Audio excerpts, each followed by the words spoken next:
अगर एक बिहारी को एक बात समझ में आ जाए तो पूरा भारत बदलाव कर सकता है। वो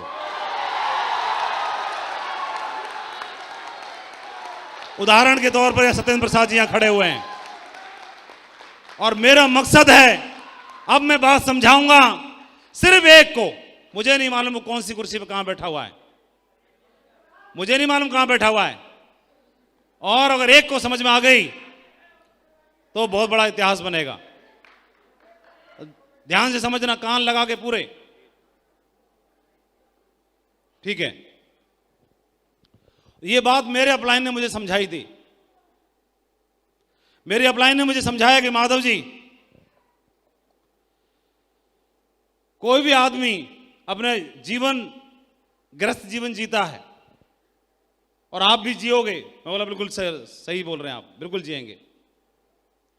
और गृहस्थ जीवन में सेंटर में भी दिखा दो, सबका नारा है गृहस्थ जीवन में, सबका नारा है हम दो हमारे दो, हम दो हमारे दो। तो हमारे दो की जगह हमारे तीन भी हो सकते हैं, कोई दिक्कत की बात नहीं है। कई बार गलती हो जाती है, लेकिन उन्होंने मेरे को बोला कि माधव जी गृहस्थ जीवन जियोगे ही? बिल्कुल सर। और आप मास्टर जी हो, अगर 40,000 सैलरी कमाओगे और आपने बोला कि घर में 2 बच्चे हैं, एक सोनू आ गया, एक मोनू आ गया, या चिंकी आ गई, एक पिंकी आ गई, तो 40,000 की सैलरी है। आप क्या करोगे? कोई भी दुनिया का माँ बाप 2 जगह बांट देता है, 20,000 यहां पर और 20,000 यहां पर। और उन्होंने 2 जगह पर बांट दिया और उन्होंने ये देखा जैसी सैलरी होगी वैसा परिवार को खर्चा दिलाता है। उसी तरह के खिलौने आएंगे, उसी तरह की ट्यूशन की फीस होगी, उसी तरह का स्कूल होगा, उसी तरह के कपड़े होंगे, उसी तरह की शॉपिंग होगी, उसी तरह की सुविधाएं होंगी। किसी व्यक्ति की सैलरी अगर 80,000 है तो ट्यूशन पढ़ाने वाला मास्टर जी की फीस ज्यादा होगी, स्कूल का स्टैंडर्ड ज्यादा होगा और रख रखाव ज्यादा होगा, मकान और बड़ा होगा, तैयारियां और बड़ी होंगी, सुविधाएं और ज्यादा होंगी। अगर कोई 10,000 कमाता होगा तो 10,000 के हिसाब से होगा। बोलो हाँ कि ना? समझ में आता रहे तो बस बताते रहना अपने हिसाब से जो भी है। अब उन्होंने मुझे समझाया कि माधव जी आपकी सैलरी 40,000 है तो 40,000 के हिसाब से आप अपने दोनों बच्चों में 20-20 हजार बांट दोगे। मैं वो बिल्कुल सर सही, आपने सही बोला। तो कितने साल बांटोगे? तो मैं बोला कम से कम 20 साल तो पढ़ाएंगे इनको, बच्चों को। हर आदमी अपने बच्चों को 20 साल तो पढ़ाता ही है, देख रेख करता है कि नहीं करता है? कितने लोग हाँ बोल रहे हैं? Very good. मैं तो खामा खा गलत फहमी में था, सबसे दमदार टीम यही बैठी है ना? अब समझ में आया, अब समझ में आया कि ध्यान से सुन रहे थे ये लोग। क्यों? सही कह रहा हूं ना? इसीलिए जोर से नहीं बोल रहे थे, बहुत ध्यान से सुन रहे थे। इसलिए 20 साल तक पढ़ाते हैं। तो कौन कोई नौकरी वाला व्यक्ति बताएगा कि दोनों बच्चों को जब 20 साल तक हम देख रेख करते हैं तो उसके पीछे हमारा मकसद क्या होता है? पहला मकसद होता है कि बुढ़ापे का सहारा बनेगा। क्या ये बात सही है? क्या बनेगा? बुढ़ापे का सहारा बनेगा, नंबर 1। और नंबर 2, हम कोई भी दुनिया का माँ बाप ये चाहता है कि वो बुढ़ापे का सहारा बनने के अलावा नाम रोशन करेगा, नाम रोशन करेगा। 2 चीजें। और इन दोनों चीजों को पाने के लिए हम दोनों बच्चों पर 20 साल तक इन्वेस्टमेंट करते हैं, निवेश करते हैं। कितने लोग बोलते हैं कि ये जो 2 उम्मीद करते हैं गारंटेड पूरी हो जाएंगी? क्या दोनों उम्मीदें पूरी होंगी गारंटेड? अरे बच्चे तो अपने ही है ना, संस्कार तो आप ही दे रहे हो ना बच्चों को, फिर गारंटेड क्यों नहीं है? दोनों ही चीजें हो भी सकती है, नहीं भी हो सकती है, गारंटी कोई नहीं है। गारंटी नहीं है? क्या गारंटी है? अरे बोल ही नहीं रहे पीछे वाले।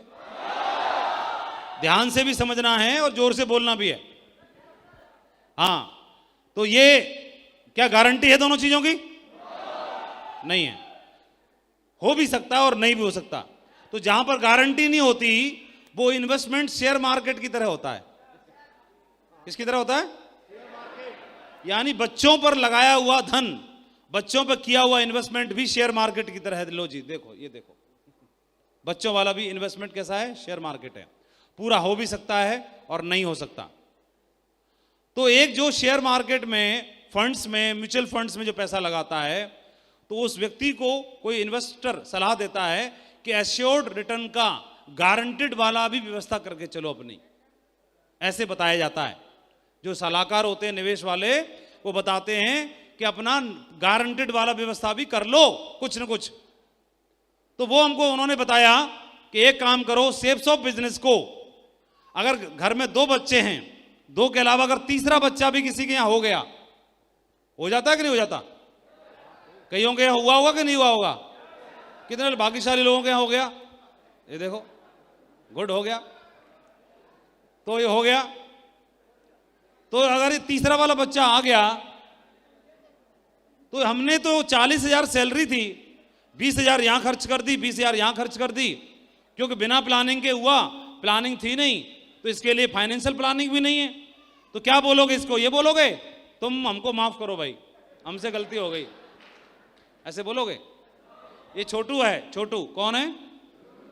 छोटू है। और छोटू को बोलते हैं हमसे गलती हो गई, तुम हमको माफ करो, तुम्हारे लिए हम पे बजट नहीं है। क्या करोगे? मंदिर छोड़ के आओगे, मस्जिद छोड़ के आओगे, गुरुद्वारे छोड़ के आओगे, अनाथाश्रम में छोड़ के आओगे, रोड पे छोड़ दोगे, या इसको भी पालोगे? और बिना किसी भेदभाव के या भेदभाव से? बिना किसी भेदभाव से। तो कैसे करते हैं हम? पहले 40,000 डिवाइडेड बाई 2 था, क्योंकि सोनू मोनू 2 थे। अब 40,000 डिवाइडेड बाई कितना हो गया? 3 हो गया। तो अब यहाँ 20-20 हजार की जगह कितना कितना हजार कर दोगे आप 13-13 हजार का इन्वेस्टमेंट कर दोगे, है ना? तो अब क्या होगा? अगर खिलौना यहाँ पे आएगा सोनू के लिए, तो मोनू के लिए भी आएगा, तो छोटू के लिए भी आएगा। ऐसा होगा कि नहीं होगा? आपने 13-13 हजार बांट दिए। क्या तीनों बच्चों में कोई परिवर्तन करते हैं, चेंज करते हैं, मतलब भेदभाव करते हैं? नहीं करते। तो अगर दूध ये पिएगा तो ये भी पिएगा और ये भी पिएगा। अगर दूध में बादाम इसके गिलास में होगा तो इसके में भी होगा और इसके में भी होगा। अगर खिलौना इसके लिए आएगा तो यहां भी आएगा और यहां भी आएगा। क्या बात सही है? बच्चों में अंतर नहीं करते। सपोज किसी के बच्चा अभी छोटू हुआ ही नहीं है, तो तब तक एक काम करो, भगवान ने आपको छोटू दे दिया है, इसको सेफ शॉप को आप छोटू की तरह मान लो। सेफ शॉप को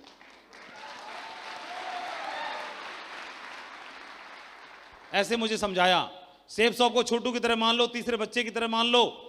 किसी ने जबरदस्ती दे दिया है तो ऐसे मान लो गोद ले लिया तीसरा बच्चा। जबरदस्ती तो देता कोई ना, हमको लेना कौन चाहता है? कौन मंदिर पे ये अगरबत्ती लगा रहा था कि सेफ शॉप प्लीज कोई मुझे ज्वाइन करा दे? जैसे प्लान देखता है ऐसे गायब होता है, जैसे कहीं दिखाई नहीं देता, अंतर ध्यान हो जाता है, पकड़ने से पकड़ में नहीं आता है। लेकिन जबरदस्ती किसी ने दे दिया आपको, सेफ शॉप ज्वाइन कर लिया। सेफ शॉप को छोटू मान लो, छोटू मतलब तीसरा बच्चा। इन दोनों बच्चों को कितने साल पालते हो आप? आवाज लगाने की दम है पीछे किसी में? हिम्मत है? 20 साल पालते हैं। 20 साल और इसको 20 साल। 20 साल और सेफ शॉप को 20 साल पालने की जरूरत नहीं है। सेफ शॉप के लिए 10 साल। कितने? 10 साल। 10 सेफ शॉप को 10 साल पालना है। फिर देखना पालोगे कैसे। जितना ख्याल बच्चे का उतना ही ख्याल इस बच्चे का, तो उतना ही ख्याल तीसरे बच्चे का। जितना समय इसको देते हो तो उतना समय इसको, तो इतना ही समय इसको। जितना खर्चा इसके ऊपर, जितना खर्चा इसके ऊपर, तो जितना खर्चा सेफ शॉप के ऊपर। यानी दूध ये पिएगा ना बादाम वाला, तो ये पिएगा तो छोटू भी पिएगा। फिर ध्यान रखना, भेदभाव नहीं होना चाहिए कोई भी। लोग बोलते हैं मेरे पास मीटिंग अटेंड करने के लिए पैसा नहीं है, बकवास कर रहा है। तीनों बच्चों में अंतर पैदा कर रहा है। बच्चा तैयार करते समय तब गड़बड़ नहीं कर रहा था, गोद ले लिया ना तीसरा बच्चा। अंतर नहीं कर सकते। जो उस बच्चे पर, जो इस बच्चे पर, वो इस बच्चे पर भी होगा। और तीसरे बच्चे को आपने 10 साल पाल लिया, तो देखना पहले 20 साल के बाद जब मैच्योरिटी का टाइम आया, इससे बोला हमने, हाँ जी बापू बोल रहे हैं 20 साल खर्चा किया इस पे, अब बोल रहे हैं हाँ जी लाओ 20 साल पूरे हो गए, मेरी मैच्योरिटी व्यवस्था क्या हुई बताओ। ये क्या बोल रहा है? पापा फॉर्म भर रहा हूं। जूता उतार के इसमें लगाने का दिल करता है। अभी भी फार्म भर रहा है, इतना पैसा खर्चा कर दिया, अभी फार्म ही भर रहा है अभी तक। इस दूसरे बेटी के पास गए, हाँ बेटी 20 साल हो गए, क्या है व्यवस्था है? ये बोल रही पापा अभी भी MBBS का फार्म भर रही हूं। ये देखो, ये भी बोल रही फार्म भर रही हूं। और अब यहां गए छोटू के पास, किसके पास बोलो? छोटू के पास। अरे क्या हो गया टाइगरो, उसको रोने दो ना, उसका काम है, छोटू है, बैठ, आप लोग बैठ जाओ। और आपका ध्यान जब माइक पे चिल्ला रहा हूं इधर नहीं है, वो उधर रो रहा है, उस पर ध्यान है, इधर ध्यान दो ना। इतनी जोर से मैं चिल्ला रहा हूं, मेरी आवाज पे ध्यान नहीं है, उस पर ध्यान है। वो तो सही रो रहा है ना, उसके में से हिस्सा बांट हो गया, 3 में बट गया, तब से 2 में था। हाँ हाँ, बोला मेरी प्रॉपर्टी बट रही है, बापू साला उधर बांटने के चक्कर में प्रॉपर्टी बट रही है। क्या करेगा, रोएगा नहीं, हंसेगा वो। हाँ, लेकिन फिर भी बांट के मानेंगे, आप रोने दो उसे। बांट के मानेंगे, उसे नहीं मालूम कि तेरे लिए व्यवस्था की जा रही है। और ये देखो, इसने बोला फार्म भर रहा हूं, दूसरे ने बोला बिटिया ने के फार्म भर रही हूं पापा। तीसरे वाले के पास गए, छोटू के पास, कितने साल बाद? 10 साल के बाद। इससे पूछा, छोटू 10 साल हो गए, बता क्या व्यवस्था है? तो पहले 10 साल में कोई बताएगा 10 साल बाद 2031 में कितनी की टीम होगी आपकी? कौन बताएगा? कोई है हिम्मत किसी बताने की? चलो खड़ा होकर बताओ, कितनी टीम होगी 2031 तक? मिनिमम 10 लाख होगी। ये इसकी बात पे भरोसा नहीं कर रहे। कोई और हल्का वाला बताओ। हाँ बोलो, चल बैठ जाओ। ये आगे वालों से नहीं पूछेंगे, पीछे वालों से पूछेंगे। हाँ, कोई समझदार आदमी बताओ, ये तो अनाड़ी है। बताओ कोई समझदार भाई, पीछे से जो अपने आप को ज्यादा समझदार मानता हो वो बताओ।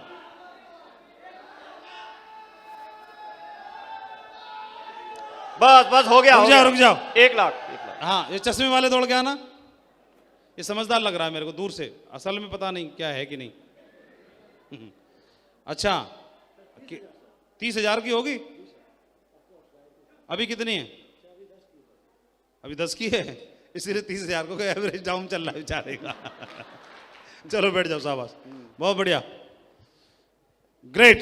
अच्छा, ये डेली काम करते रहोगे, मेहनत करते रहोगे तो भी 30,000 रहेगी।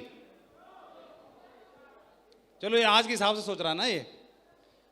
तो कई लोग 10 लाख बोल रहे हैं, कई लोग 30,000 भी बोल रहे हैं, तो बीच में माननी पड़ेगी ना। तो बीच कितना मान लें? 1 लाख मान सकते हैं। 1 लाख मान लेते हैं। तो 1 लाख का मतलब 10,000 की टीम पर हमारी जो इनकम होती है वो कितनी होती है? 50 लाख। तो 1 लाख की टीम पर कितनी हो जाएगी? 5 करोड़। 5 करोड़ की आमदनी होगी हमारी। ये तो होगी फर्स्ट परचेज से, और रीपरचेज और CCC मिला के 5 करोड़ और हो जाएगी। तो टोटल कितनी हो गई?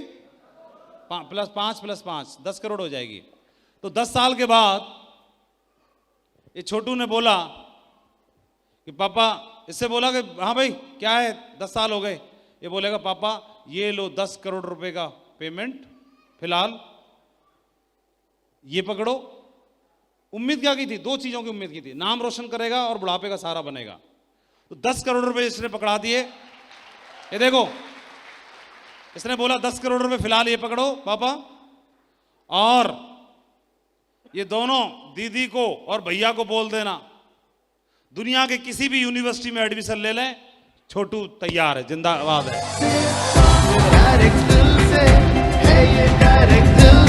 और इसके अलावा ये बोलता है कि जीवन भर इसको कोई नौकरी करने की जरूरत नहीं है, इन दोनों के लिए छोटू जिंदाबाद है। अब मैं आपसे प्रश्न करता हूं, क्या बुढ़ापे का सहारा बन गया कि नहीं बन गया छोटू? और क्या नाम रोशन कर रहा है कि नहीं कर रहा है आपका? ये दोनों को भी ना उधर भेज देगा रेंज रोवर में, और जहां बोलोगे वहां भेज सकता है, इतनी दम रखता है। लेकिन ये छोटू को पालना पड़ता है, छोटू को पालना पड़ता है। नौकरी करने के लिए मैं 8 घंटा देता हूं, तो इस वाली नौकरी को करने के लिए क्यों नहीं 8 घंटे दे सकता हूं मैं? इस बिजनेस में है क्या? आप लोगों के पास जाओगे, बात करोगे, वो ज्यादा ज्यादा रिजेक्शन की बात करेगा, नो बोलेगा। नो वो बोलता है जिसको भी जानकारी नहीं है। आपको जानकारी, इसलिए आप यस बोलते हो। तो जिस दिन उसको जानकारी हो जाएगी तो वो नो भी यस में बदल जाती है। हमारा काम क्या है? जानकारी देते रहना, और आए तो बस, नहीं तो नेक्स्ट। भारत दुनिया का पोटेंशियल के मामले में नंबर 1 देश है पूरी दुनिया में। एक ऐसा देश है जहां पर सबसे ज्यादा पोटेंशियल है डायरेक्ट सेलिंग बिजनेस का। पॉपुलेशन में सबसे पहले चाइना है, लेकिन डायरेक्ट सेलिंग बिजनेस में टर्नओवर में अभी भी दुनिया में दूसरे नंबर पर है। दुनिया में पहले नंबर पर यूएस है, अमेरिका है, जहां पर सबसे ज्यादा डायमंड है, सबसे ज्यादा टर्नओवर है जनरेट करने वाला डायरेक्ट सेलिंग बिजनेस में। नंबर दूसरे पर चाइना है। पॉपुलेशन के मामले में दूसरे नंबर पर भारत है, लेकिन पोटेंशियल के मामले में भारत नंबर 1 है, जहां पर सबसे ज्यादा पोटेंशियल है। बहुत सही जगह पर है। बिजनेस बहुत पावरफुल है, जहां से पूरा जीवन बदल सकता है। आपके सामने ढेर सारे उदाहरण हैं। ये मान सम्मान शोहरत रुतबा, आज आपने ये टाइगर का देखा, ठाकुर साहब का देखा, तो ये नौकरी में सिपाही तो होंगे। टाइगर सिपाही को सैल्यूट मारना पड़ता है। 5 स्टार होटल में, आगरा की सब शान है जेपी होटल, यहां पर इनका सम्मान हो रहा है। 1000 लोग आज इनके सम्मान और गौरव को बढ़ाने के लिए यहां पर पहुंचे हैं। ये मान सम्मान शोहरत रुतबा, ये पावर है बिजनेस की। पैसा तो मिलता ही है, ये सब कुछ आपको मिलता है, लेकिन शुरुआत तो देनी पड़ती है। कितना टाइम हुआ आपको? 5 साल। हिम्मत है आप में ये सम्मान पाने के लिए 5 साल देने की? किसमें हिम्मत है, किसमें दम है? 5 साल दे सकते हैं? आपका और आपके परिवार का नाम रोशन हो जाएगा। बधाई हो, कंग्रेचुलेशन। बहुत पावरफुल बिजनेस है। मेरी ओर से बहुत बहुत शुभकामनाएं। एक बात और भी है, 1 तारीख को एक और डायमंड बन रहे हैं इन्हीं की टीम में। कितनी बड़ी बात है। न बल्कि ये डायमंड बने, इनकी टीम में भी एक नगीना और तैयार हो चुका है, डायमंड बन चुका है। और आप देखेंगे इसका मतलब जो कल बने हैं उनकी टीम में 2 हो चुके। कहां हैं कल वाले? ये रहा रवि रंजन। इसका रवि रंजन का ठीक से मैं नाम नहीं जान पा रहा हूं। और आर बोलो आप। ये रवि रंजन मेरे को पहली बार मिल रहा है और मुझे बोल रहा है टाइगर के हमारी टीम में गुरुजी 2 डायमंड। ये लो, ताकत है बिजनेस की, है कि नहीं है? और एक दिन ऐसा होता था कि मैं 100 लोगों के पास जाता था, फिर भी 2 भी मुश्किल से जुड़ते नहीं थे। और ये बिजनेस की ताकत है। बिजनेस क्या दे सकता है आप अंदाजा नहीं लगा सकते, लेकिन शुरुआत के 1 साल 2 साल 3 साल 4 साल जो स्ट्रगल है वो आपको मजबूत बनाएगा और आपके जीवन को बदल के रख देगा। आपके परिवार को वो सुरक्षा दे सकता है, इसका हम एहसास नहीं कर सकते। बधाई हो। और मैं आपको बधाई देना चाहता हूँ, एक दुनिया की और सेफ शॉप की सबसे शानदार टीम का आप हिस्सा हैं। ये टीम एथिक्स के मामले में, ईमानदारी के मामले में, जोश के मामले में, विजन के मामले में पूरे भारत में नंबर 1 टीम है और ऐसी टीम का आप हिस्सा हैं। मैं आपको बधाई देना चाहता हूं। जितने भी आपके अपलाइन हैं सभी बहुत ही दमदार लीडर हैं। मुझे फक्र है, मैं जब भी इस टीम में आता हूं मैं पूरे भारत में चिल्ला चिल्ला के एक ही बात बोलता हूं कि मुझे गर्व है इस टीम पर। मैं आप सभी का नाम लेता हूं, फोटो दिखाता हूं और आप नंबर 1 टीम का हिस्सा हैं। इस टीम ने सेफ शॉप का नाम सर से ऊंचा कर दिया है। गौरवशाली टीम है ये और आप इसी टीम का हिस्सा हैं। आपका डायमंड बनना तय है। Proud of you all. और मैं आप सभी को धन्यवाद देना चाहता हूं, इतना प्यार और सम्मान आपने दिया और मुझे मालूम है आप सभी भी भविष्य के डायमंड हैं। शायद रवि रंजन जी भी और इनके साथी जो आज डायमंड बने हैं ये भी कुछ दिन पहले इसी भीड़ का हिस्सा बने रहे होंगे, किसी कुर्सी पे बैठे रहे होंगे और वहां से इनको पहचान भी नहीं पा रहे होंगे हम, और वहां से उठ करके देखो आज यहां पर आ गए। कल आपका भी नंबर आ जाएगा, पता ही नहीं चलेगा, आप वहां से उठ के आप यहां पर आ जाएंगे, है ना। बहुत बहुत शुभकामनाएं, बहुत बहुत आपको ब्लेसिंग्स। ऊपर वाले से मैं यही प्रार्थना करता हूं कि आपके सबके मन की मुराद पूरी करे और आपको इस बिजनेस में डायमंडशिप के मुखर शिखर तक आपको पहुंचाएं। मेरी ओर से बहुत बहुत शुभकामनाएं। थैंक यू वेरी मच, बहुत अच्छा लगा। और एक ही बात बोलना चाहता हूं, टीम बहुत दमदार है, बिजनेस बहुत दमदार है, आप भी दमदार हो, बस शुरुआत करने की जरूरत है दमदारी के साथ में। तो thank you very much, proud of you all. और बहुत अच्छा लगा और मुझे मालूम है बहुत जल्दी आपका नाम मेरे कानों तक गूंजेगा कि सर उस हॉल में उस दिन वो शख्स बैठे थे और वो भी डायमंड बन गए, ऐसे पता चलने वाला है। तो thank you very much, wish you all the best and go diamond. Thank you. अब कुछ सीखने की बारी है, तो मैं जरूर रिक्वेस्ट करूंगा हमारे वॉलंटियर